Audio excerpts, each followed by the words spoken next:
welcome to today's weekly web chat from Prairie Public Broadcasting. I'm Darcy Bakigard, and I'm joined by first grade teacher Michelle Garman. And today we're going to talk all about supporting the social emotional learning and health of our most vulnerable little ones in kindergarten through second grade. To kick us off, Michelle, will you just introduce yourself, tell us where are you and a little bit about your path as a teacher? Sure, I would love to. My name is Michelle Garman, and you are coming to me in my classroom in Rio Rancho, New Mexico, also known as the Land of Enchantment. I teach first grade. This is my second year in first grade.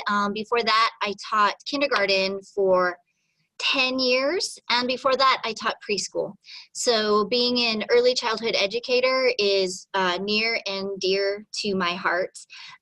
Just watching my little honeys grow and learn just makes my heart soar. It really does. So, and part of being like an early childhood educator, I get to watch a lot of public television, and I get to specifically, I grew up watching Mr. Rogers, and lately I've been watching a lot of Daniel Tiger, and I noticed in the credits that it said based on the work of Mr. Rogers, and it just hit home because so am I. So that's just my whole philosophy of teaching. I love that. We should get t-shirts that just say, I am the work. And you know what, I would Mr. Rogers. Yes. That's a great kind of frame for what we're talking about. When I think of Mr. Rogers, I think of someone who was all about supporting kids, meeting them where they're at, honoring their strengths, like focusing on their strengths as people, and really loving everyone for who they were. And as that carries into this conversation today, you know, feel free to talk about that experience for yourself. Sure. Our goal today is pretty straightforward. If you're joining us, even if you're not a preschool, first, second grade teacher, if you happen to be in and you're listening to this, yes, we're talking specifically about helping early learners build social emotional skills. But I really believe the more I talk to teachers of every grade level, the more I believe that good teaching is good teaching. Right. And so while your experience is very specific to the preschool, kindergarten, first grade space, and my experiences are very specific to the high school space, even in just chatting a little bit at the beginning, we were talking about like the similarities of the things that we see in our students and the similarities of some of our experiences. So Sure. Don't tune out. Don't let the word preschool, kindergarten, or first grade make you tune out in talking about no, there's good stuff that travels across grade levels and all the way up into high school. I don't know any our students that don't enjoy listening to a good book or having a good conversation and sharing their ideas. And who doesn't love singing It's a Beautiful Day in the Neighborhood? I do it every day. So that's a great way to start today. How did you get into that practice? Why It's a Wonderful Day in the Neighborhood? I was actually at a training for trauma-based teaching, and there was a high school teacher who played the same song every day as her students were coming in, and it was the theme song to Welcome Back, Kotter, and, you know, welcome back. And I thought, oh my gosh, how amazing that these kids are getting in tune, they're getting into the mindset, and it just popped right into my head. Every day I get to listen to It's a Beautiful Day in the Neighborhood. I greet my students at the door. We do high fives. I'm like, smile, it's a beautiful day in the neighborhood. And as soon as everybody's in, we hit the theme song. Sometimes we go Daniel Tiger. Most of the time we go old school Mr. Rogers theme song with the piano and everything. Kind of just puts me in the right kind of mood, and it gets the kids settled in for our neighborhood. That's the whole theme for my class this year. Neighborhood. We are in a neighborhood. We are all in this community together, and we are all friends. Everything that you just said ties into today's session goals. That we're going to explore resources that can be used to help support early learners build those social emotional skills. And even just that resource of the It's a Beautiful Day in the Neighborhood song is one resource that can just be a nice comfort that repetitive nature of the same song, that familiarity for kids, establishing that neighborhood. These are some really great strategies for integrating social emotional learning into the classroom. And I love your tip of self-care. How helpful to just have an upbeat, positive song to help Start your day. Get into my role as a positive role model for my students every single day. Like no, that's perfect. And I feel too, I'm always mindful of what I'm projecting to my students. I'm always mindful of where is my headspace right now? What am I thinking? Because as much as I would love to say that I am happy and I'm humming Mr. Rogers all day, it's not always that easy to be a teacher. And it's, first graders have a lot of things going on. So I'm always trying to be mindful of what I'm projecting and what is on my face. And starting the day with Mr. Rogers singing and flipping his shoe, best YouTube video there is, I'm telling you. Yes. So staying on this idea of our teacher social emotional health and how do we keep positive so that we can be the best teachers for our students. Some resources on Twitter for social emotional health for students. So these are some organizations that I follow that post resources and things about social emotional learning. We started kind of by talking on that back end, that third goal of teacher self-care. As you look at this, what does this say to you about kid mental health, but also teacher mental health, either one of those things? I think I love the point about talking. Like students need to be able, children specifically, it doesn't matter how old they are, they need to be able to talk about what they're feeling and how what they're feeling is being projected through them, how their actions are reflected in how they're feeling, basically. So I love that. And I love self-care, just even for a 4 and 5 year old. If they know that they need to take a break and they're able to voice, I need to take a break, I'm not okay right now. How powerful is that? To just not sit there and stew in whatever is going on and to be able to voice what you're feeling. And that's one of the things that we're going to talk about a little bit later. That's just so powerful. I know adults that don't know how to do that. So I think that, social emotional learning goes on from the minute that you are born until the last minute that you are here. You need to keep learning all of those things. So I love this infographic, and I just wish everybody could sleep more. So that is awesome. Very, like across the board, that's a great one for teachers. If we could give teachers the gift of a little bit more sleep, man, we would have figured out more water and get more sleep, and everything will be great. And certainly throughout this talk today, we're going to be talking a lot about role modeling as well. So as you look at this infographic, feel free to pause this video, click on the link. It is linked to that resource. But as I look through this, the relaxation, the play, the self-care, the coping skills, the talking, the relationships, these are things that we do in the classroom. Those are key. And then our role as the teacher is to be that role model for these kids, and to really, I have to remind myself sometimes that not every child has that role model at home.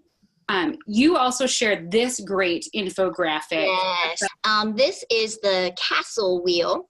It's basically like, as an early childhood educator, we know what it takes to teach math. We know that everybody needs to have number sense. They need to practice counting. They need to do these things. If we're going to teach reading, we know that kids need to know they have to have phonemic awareness. They have to have letter recognition. They need sight words. They need all these things.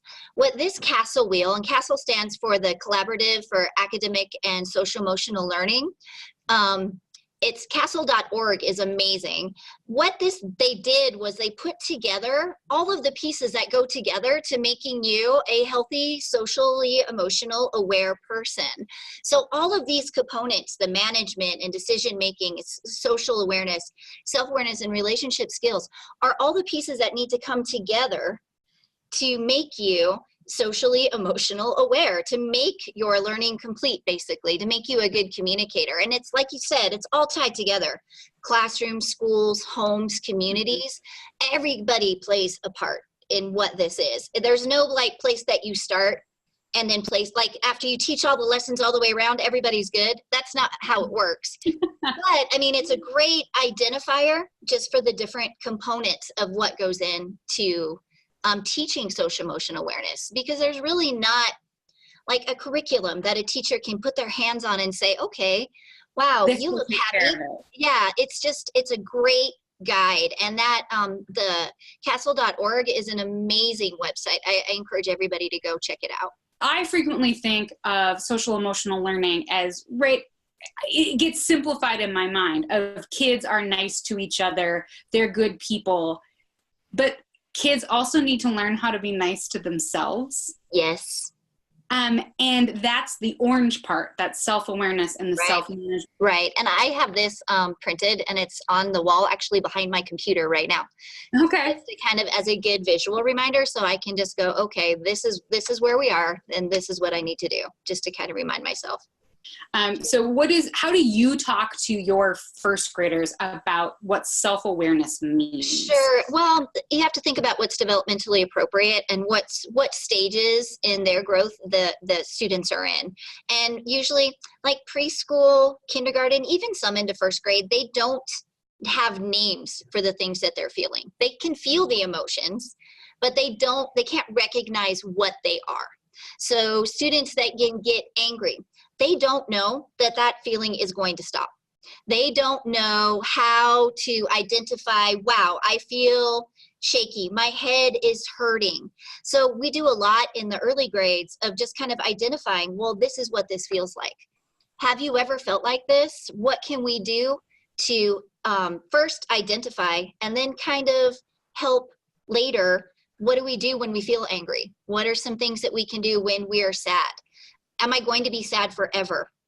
Why do I feel this way? So that's mostly what we do in the early years for identifying emotions. And recognizing strengths is something that you teachers and parents need to do all the time, is tell them, wow, you are awesome. I saw that you were taking turns. I am so proud of you. That must make you feel really happy inside. Just to kind of give them the names and acknowledge that they're feeling something, because they really don't know. You've got to model all of it all the way through. And then we do have quite a few resources going on. Where would you like to start for some self-awareness resources? You know what? I love the Daniel Tiger Parents app. Using dozens of songs and videos, the new Daniel Tiger for Parents app helps you guide your child through new experiences and feelings. Thinking true. I think they need to change it to the Daniel Tiger for Teachers app for early learning teachers, because I mean this app is a lifesaver. It doesn't play the whole song. It just plays like a clip of it. So when we go to like feelings, there's feeling disappointed. What do you do when you're feeling mad? If I see a student who's upset and kind of lost in that emotion, sometimes all it takes is for me to click. When you feel so mad that you wanna roar, take a deep breath and count to 4. And a lot of times the kids will sing along. They'll just kind of sing along and they're like, okay, that's what I can do. So I use it all day. I'm not lying to you. I just am like, okay, and now we're feeling this way, let's do this.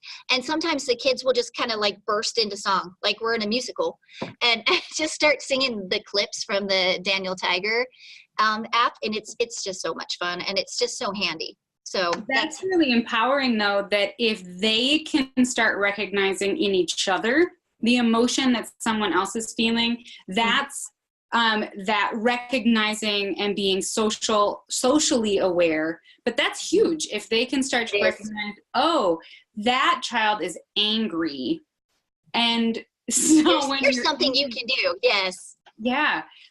So how do you start building that awareness of the song so that the kids are ready for things like that? Well, it all goes back into the instruction and the role modeling. And PBS Learning Media is a great resource for Daniel Tiger is really good. We watched Daniel Tiger in my first grade class, and they might say, oh, Daniel Tiger, I watched him in preschool. And I said, you know what? Daniel Tiger is good in first grade too. And they're the first ones to sing those songs.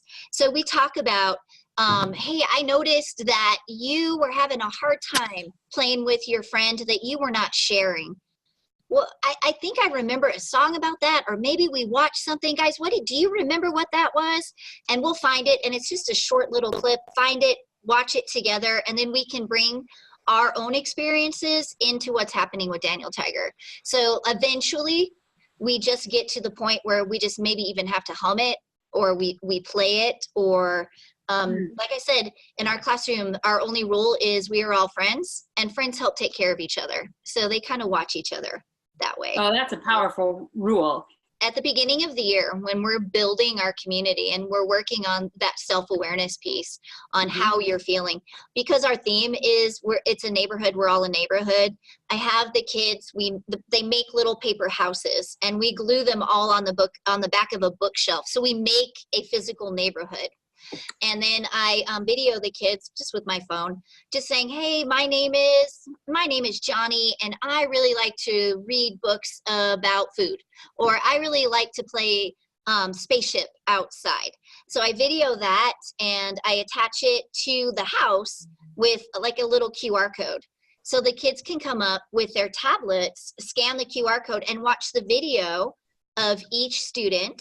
And then I also make a little neighborhood down at the bottom that has QR code links to the learning media and those songs, so that we can go back and revisit. So it's not only like a good way to meet your classmates and go back and visit with them, but it's also a neat way to kind of get those songs that are going to be a part of our everyday experience in the classroom. So that's kind of how I introduce that, because then they can just go up and see it, and they're exposed to it, just the repetition of it. And just like the physical, that's our neighborhood.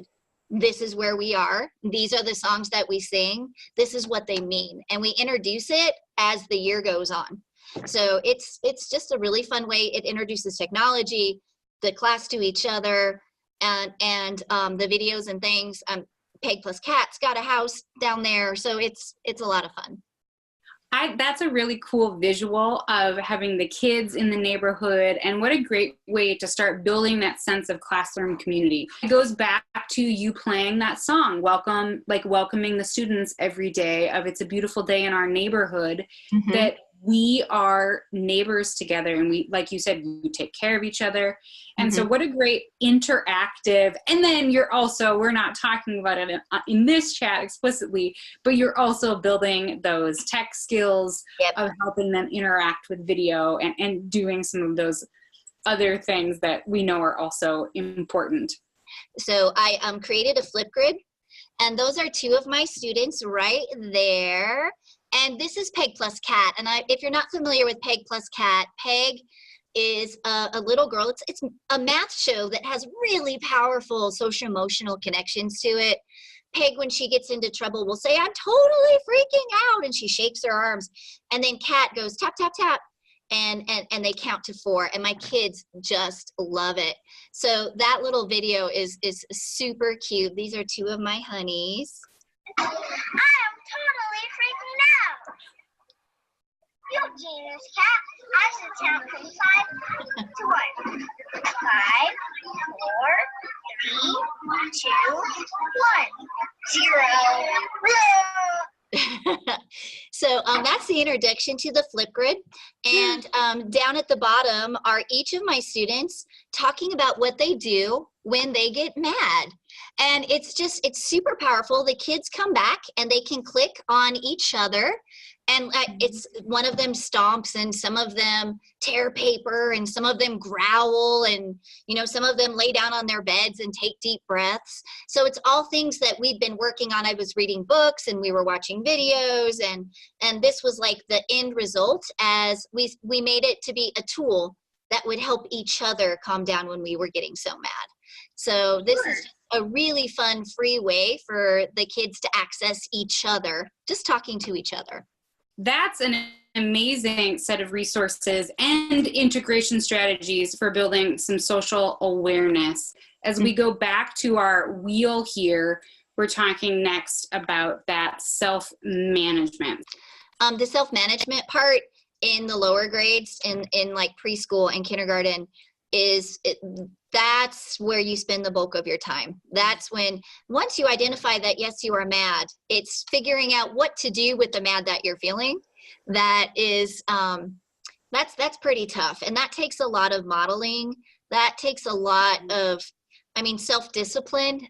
Think about an adult who is angry and still will be like, I'm so angry, and throw things or slam the door. And in the early grades, we're trying to say, wow, I see that you are very angry right now. Your teeth are clenched and you're making a fist with your hands. What can we do? What are some things that you can do? And like I said, I mentioned, like, you can tear some paper, you can take a break, you can do this. This is where we spend a lot of time on different strategies that you can do to manage what you're feeling, whether it's sadness or anger or like impulse control or hurt. Yes, exactly. Or, I don't know why I'm feeling this way, but this is how I feel, and I don't know what to do about it. So that's when the adults in the room need to do a lot of modeling and thinking out loud, and maybe modeling some strategies. I might even say, wow, guys, I am so frustrated right now. My stomach is feeling weird and my head is doing this. Wow, I'm just so frustrated. I think maybe I'm going to take a break, and I'll model what that looks like. And I'll say, I'm going to take some deep breaths, and maybe that will help me not feel so frustrated. And then I can go back and work on whatever it was. We see a lot of that with the rigor of instruction. A lot of that, we need to let them struggle, the productive struggle. Kids get frustrated a lot very quickly with things. And I'll even say, you know what, guys, sometimes learning feels like your stomach gets in a knot, or your head might hurt a little bit, and you might feel like you want to give up. But when you start feeling that way, you're about to learn something cool. So it's like identifying that, giving words to what that productive struggle is. And it can change. It can change a kid once they get it, once they understand, wow, I am feeling this way, something cool is going to happen, or wow, I'm going to take some deep breaths, just to give them the tools. So it's more like that idea of that intellectual struggle ties in so well to that growth mindset cultivation for little ones and big ones alike. Of you're frustrated and you don't know this yet. Yes. And when you work through that frustration, it's going to feel so good. It's gonna feel really icky because you feel all kinds of things. You might feel embarrassed because you feel stupid, right? Or you might feel that frustration. You might start getting angry, and that's great to be able to have those conversations. So let's talk a little bit about some of these resources that can help a teacher tackle this self-management. And certainly that Flipgrid that you produce, that your students created, becomes now a resource when we're talking about self-management. Yeah, and that Flipgrid too is on my classroom webpage, so that students can access it from home too. And I think that makes it that pretty powerful statement that the kids can get to that at home too, and anytime that they're using the technology in the classroom. So that's pretty fun. The Revealing Emotion song is from PBS Learning Media, and I love that. I love Daniel Tiger that he's animated, but seeing a real kid is also pretty powerful.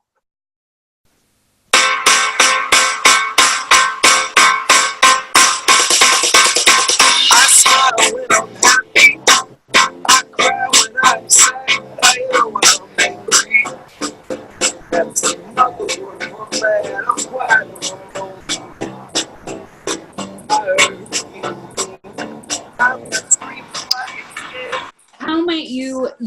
and integrate a video like this song, to help students talk about their self-management? Sure. Well, like this song is really powerful for me because it says, I smile when I'm happy.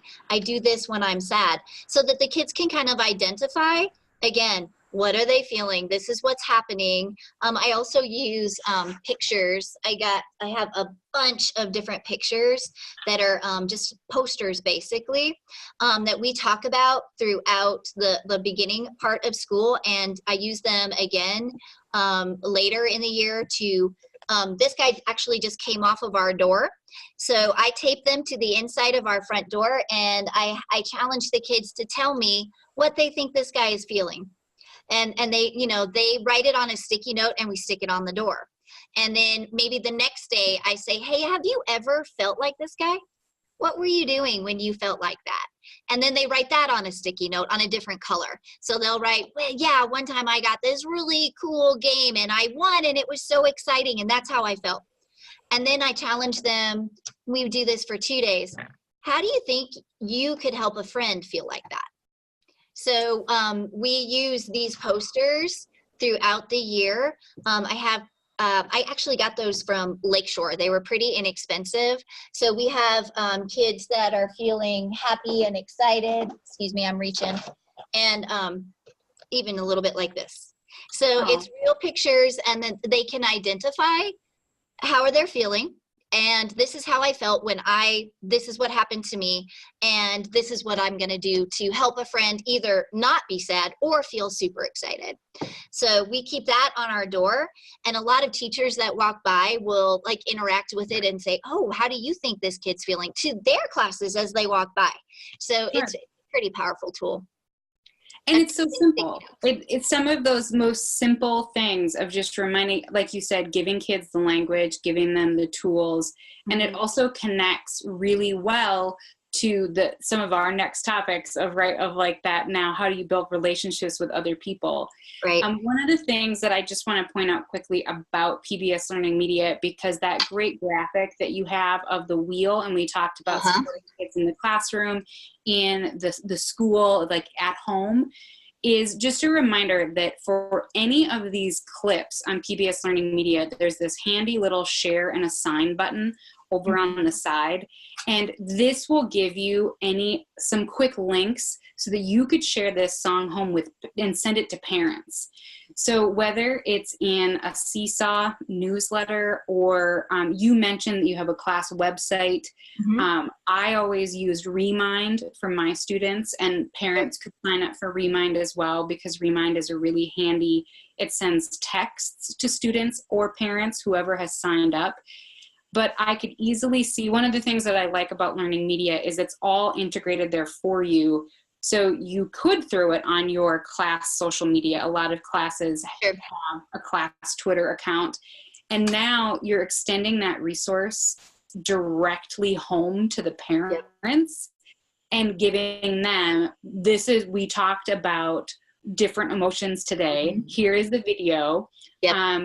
And give parents a couple of tips. Give those guardians, give those siblings, whoever is at home with those kids, a couple of strategies for continuing this learning at home. So we encourage you to watch this video with your child and to ask them, how they are feeling and what do they do when they're feeling a certain way.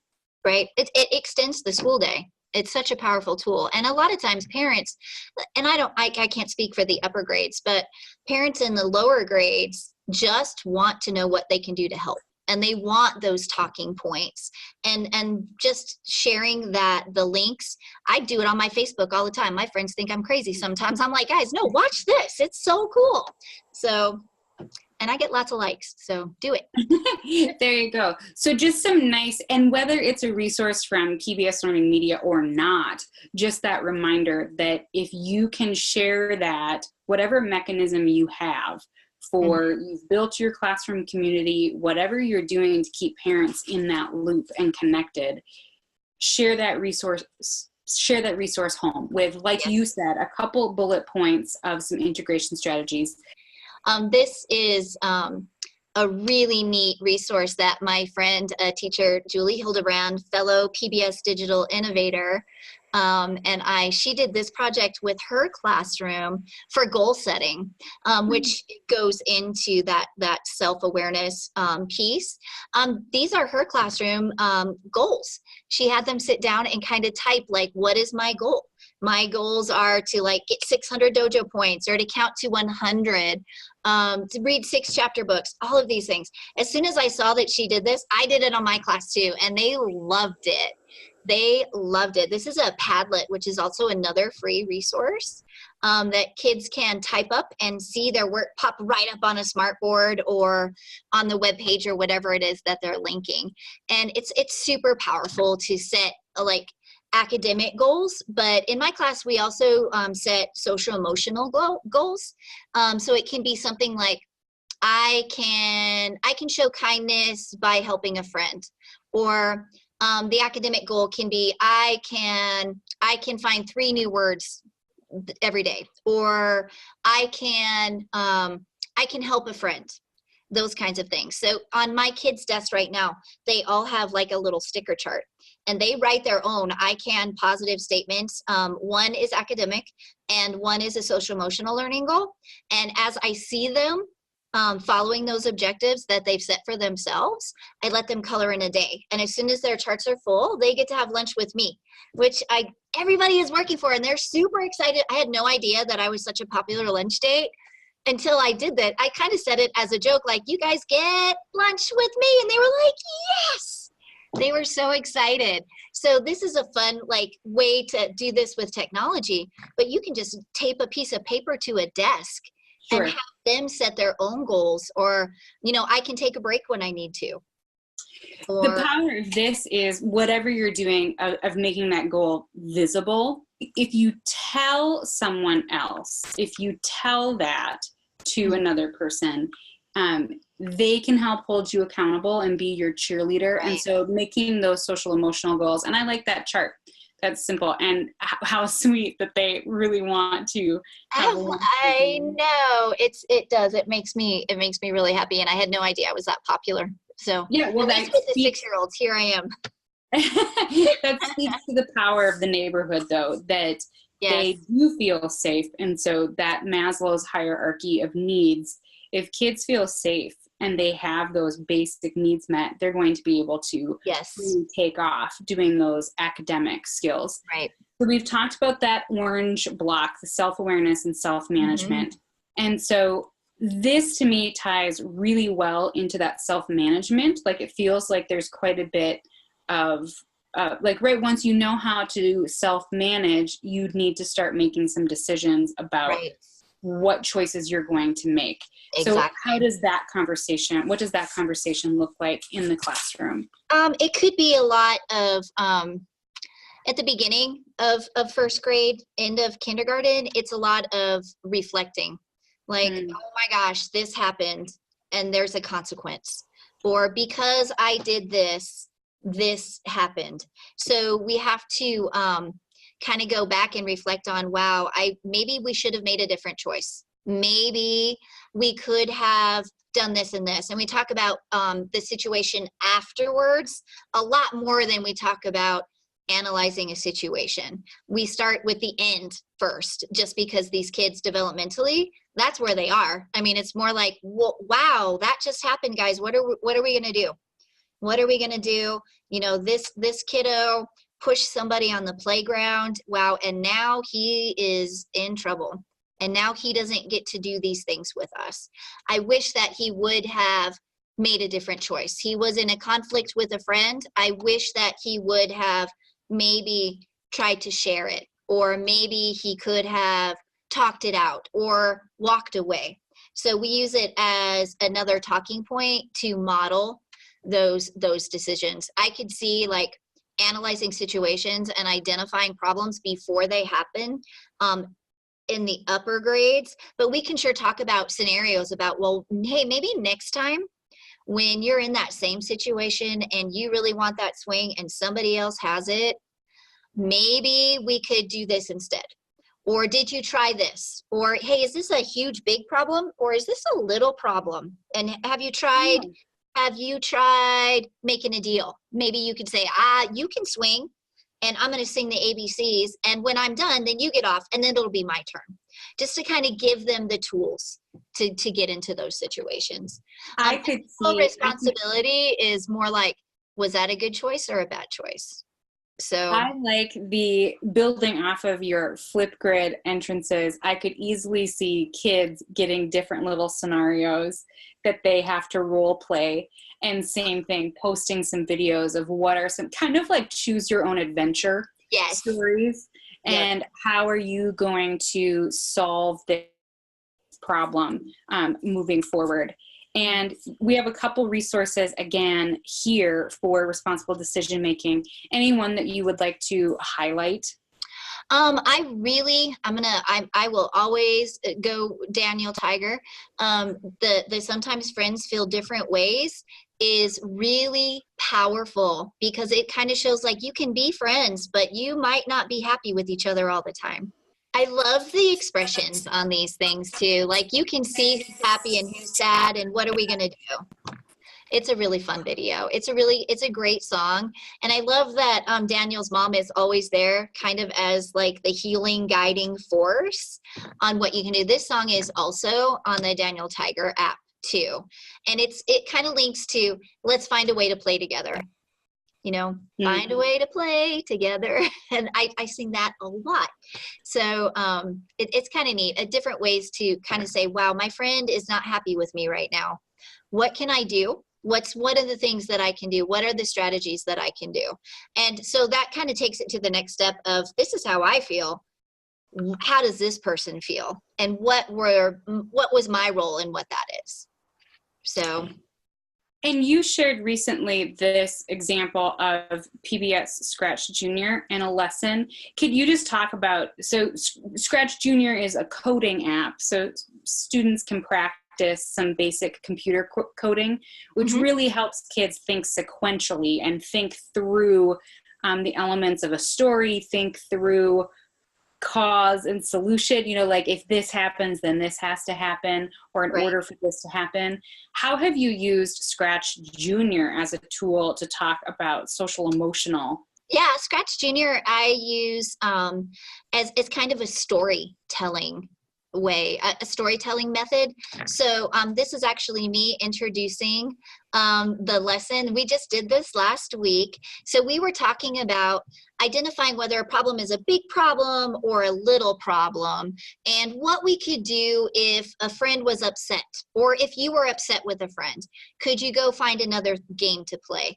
Could you share? Could you take turns? Could you just tell them to stop? Or those different things. So I had the students write a story, just paper and pencil, write a story. And the next step was creating the story, making the story come to life using PBS Scratch Junior. So the kids got to pick PBS characters and the background, and they got to program the characters walking across the screen. And, one of them bumped into another one. Some of the kids typed in their responses, and some of them figured out how to use the microphone and recorded each other. They were working in teams, recorded each other doing their scenarios, bringing their stories to life. And then I had the kids trade devices. It was just super fun. It was really great. So similar to that Flipgrid idea of having kids act out little sketches, but integrating that into the storytelling. And there are so many connections here where this is really embedded in your curriculum, because they're certainly also learning writing skills. They're learning that, like, those storytelling skills. They're learning some of these sequencing skills with the coding, but they're practicing, they're applying those skills to their being able to make responsible decisions. Yeah, and it goes across curriculum. I try to embed like social emotional learning into our math lessons, into our writing lessons, into our reading lessons, into art lessons. I mean, it's all around you every day, in my class especially, but I think we always need to be ready with showing those skills, and adding that technology piece too, just it hooked them. They were so excited. And so instead of just writing a story about one day my friend took my ball and I was mad and this is what I did, They did. They got to write it. They storyboarded it out. We made flow maps. Then they took it to the next step and they coded the stories and added their own, bells and whistles. And, Nature Cat got into a fight with Peg and the cat from Peg Plus Cat. And it was so powerful. And it was so much fun to kind of hear the language that they were using, to see the technology in use, and to kind of feel their excitement with sharing the strategies that they've learned. So it was really a great day. It was fun. That does just sound fun. And like bringing that fun, if the learning is exciting and engaging, students are going to remember more of it. Exactly. They're having those positive chemicals. So it goes back to that safe. So if their social, emotional well-being is being taken care of in the classroom, and it's a fun, dynamic neighborhood in which to hang out, they're going to be able to do these harder academic challenges. Exactly. So there is a little video here of Michelle introducing that lesson if you're interested in hearing a little bit more about how she framed that for the students. But we'll go on to our green, the social awareness and relationship skills. I'm going to keep harping on, we got to model. And because they don't have the tools. They just don't have the tools. Being socially aware ties so intrinsically with communication, identifying how the person you're speaking to is feeling and what kind of language, what kind of body language they're putting out, and how you're going to react with that person. I think Mr. Rogers was like the king of helping people realize what your relationship skills mean about you and the people that you're with. When we look at like companies that are hiring people right now, they're sure you need a college degree, but your communication skills are what's key. So if you can work with a group or you can talk about how you're feeling, it's so much more powerful. So I kind of come from a place of that, helping my kids. I model conversations. We talk about what a friend looks like. How do you get a friend? What do you do with a friend? I mean, how do you show kindness? What does that really, really mean? So that's the relationship skills in the lower grades. I could see like in the upper grades, that social engagement, like these are my group of friends. In my classroom, like I said, our only rule is we are all friends. And I tell them, you're so lucky. Today's the first day of school and you have 19 friends. Congratulations. And I talk about that every day, because a friend would not take your pencil and break it. A friend would not color on your paper. A friend would not say a mean thing. A friend would look out for you. A friend would sit with you at lunch, or a friend would leave you alone if you wanted to be left alone. So that's what it looks like in the early years. And going back to this wheel, again, these are I know they're organized in this little, I think if this was 3-dimensional, we would see that all of these are interconnected and woven together, because when you have that self-awareness to be able to talk about your own emotionals and you can manage your own emotions, that's also helping you be able, like you already said, recognize the emotions in your friend.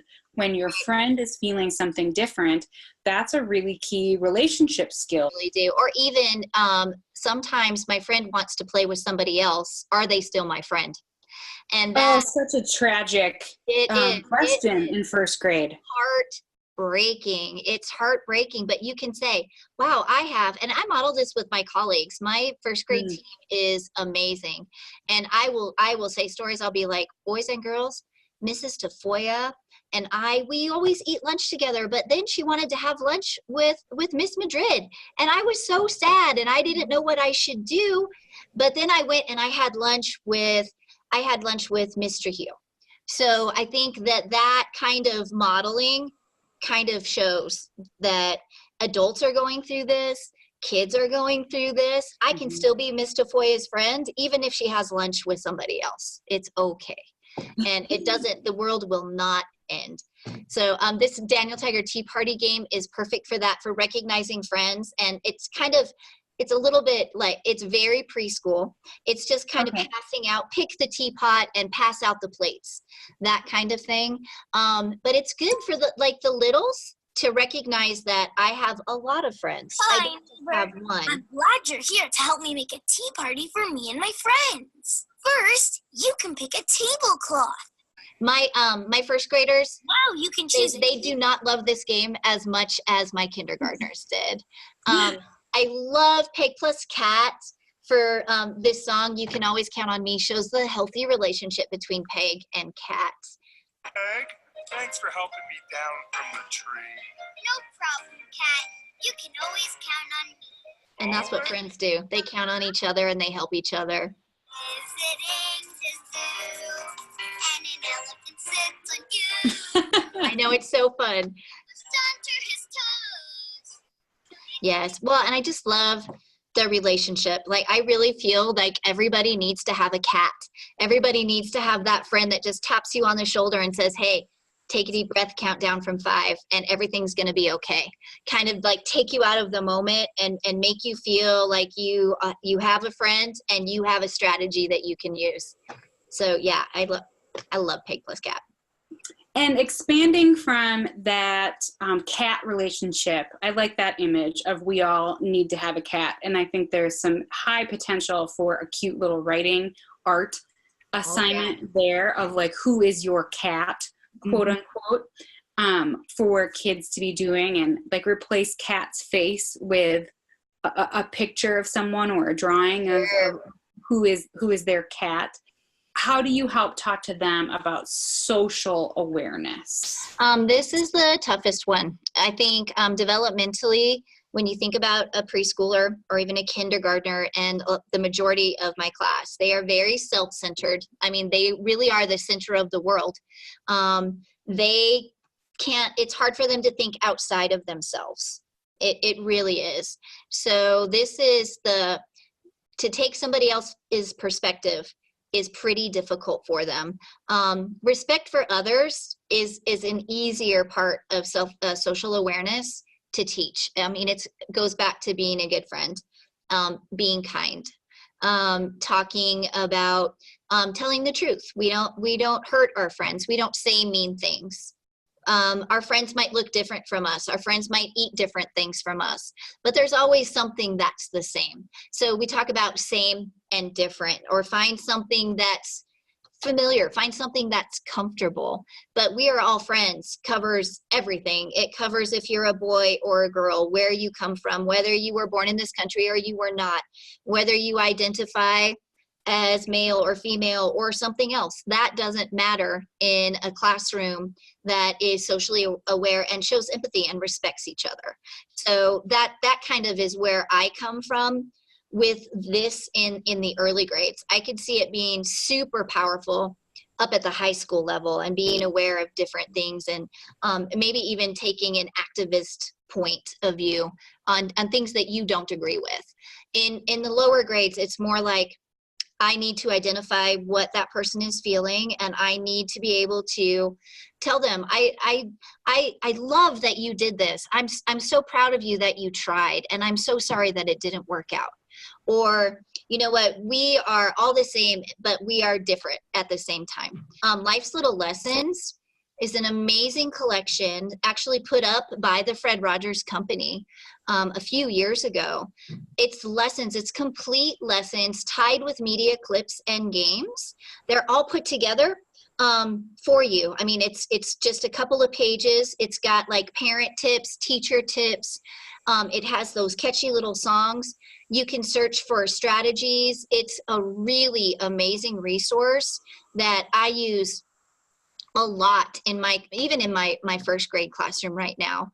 There's also awesome lessons about my family being different than your family, or this is what friendship looks like. We're not all the same. We all really like to play rocket ship though. Let's build a rocket ship. So, I mean, it's a really, I know I keep saying it's amazing, but it's such a powerful tool that for teachers and even parents to have, because it's all laid right out for you. So it's a neat thing. I do actually send these things home with parents too, to kind of help guide those conversations. So if we go back to that Daniel Tiger's neighborhood collection, you can see that over on this, in this little menu bar over on the left, there's the Life's Little Lessons down at the bottom, and that will take you to some of the Life's Little Lessons collections. about separation, new experiences, mad feelings, the friendship, what we were just looking at, being disappointed, sharing. I mean, so many of these, I mean, these really are at the heart of how do we build this awareness for each other. And you're right, this to me is about like, how do you disagree with someone respectfully? Yes. Just because you are friends with someone does not mean you're always going to like what they want to do. You might not have the same interests. So, I mean, even among married people and partners and lifelong friends, you have different interests and you have disagreements, things that you do not see eye to eye on. Right. And that's part of being in a family. That's part of being in a neighborhood. That's part of being in a classroom. Right. And so how powerful for kids to start learning how to disagree with each other in a way that is honoring of another person's opinion, and modeling how to disagree with someone in a productive, respectful way.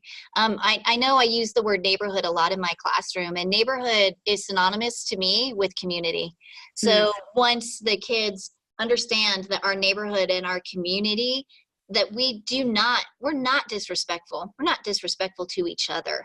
And I think they understand disrespectful to an adult, or don't say mean things to your mom, are those kinds of things. But when you have to put it into your peer relationships, respect that this person is coming from somewhere else is a pretty powerful lesson. And I really feel like if we could hit that in preschool and kindergarten and first grade and second grade, like I said, from the day you're born until the last day you're here, how powerful would it be to have adult people that could sit down and have a conversation and settle their differences, or agree to not settle them?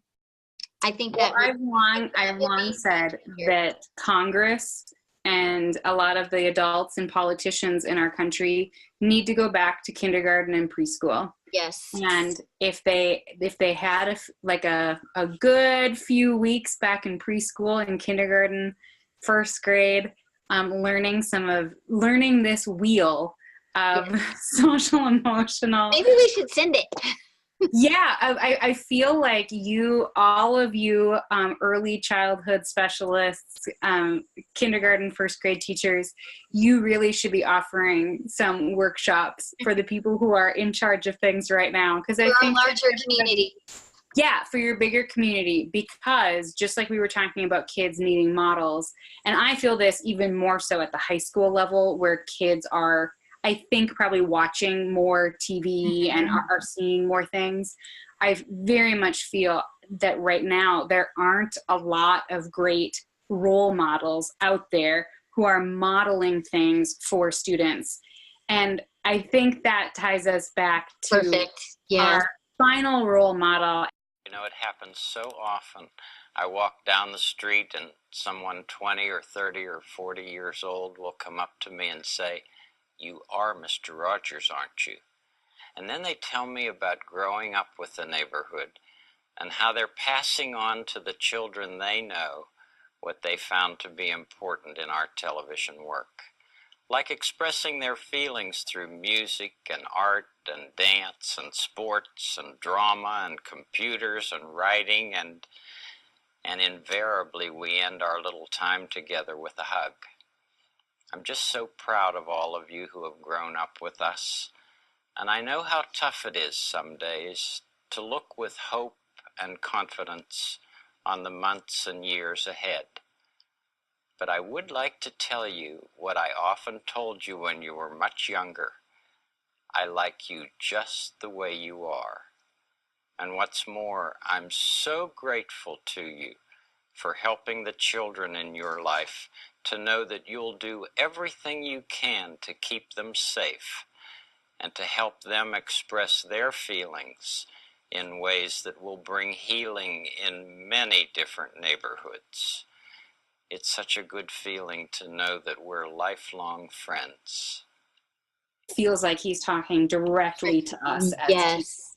I of agree. people who are people like you who are on the front lines with these little ones, building those early skills. And all of you teachers who are listening to this chat, you are building the foundation for these kiddos. No, thank you. I like to, I have a picture of Mr. Rogers. I was just looking at it, just to think about making him proud and to carry on what his mission was. And I know how important it was for me growing up. And I just want to give that to my students because they deserve it. So hopefully these resources will help some of you cultivate these social emotional learning opportunities and strategies with your kids. And don't forget to take time to take care of your social emotional needs as well, whether that is having lunch with a friend, taking a few deep breaths, whatever it is that you need to do so that you can be the best you possible, because that's what those kiddos deserve every single day. So true. Thanks so much, Michelle, for joining us You from your neck of the woods. Thank you. And don't forget to follow me on Twitter at KinderGarmin, and I'm also on Instagram, NNGarmin2, New Mexico Garmin 2. I post pictures from my classroom all the time, and I'd love to hear what you guys think. That's great. So more resources and strategies coming to you through that great extended professional learning network. What a great way to take care of yourself as a teacher too, to continue to get inspiration from other teachers who are tackling the same things that you're tackling in your classroom. So thanks for that, Michelle. Thank you. A link to her Twitter, and I'll add the link to her Instagram, are on the first slide of the slide deck. So you can click there to access those resources. And everything else that we talked about today is linked in the resource deck, which is in the description for this video. So click on that link to access all of these resources and start building your social emotional toolbox. Thanks. Thank you.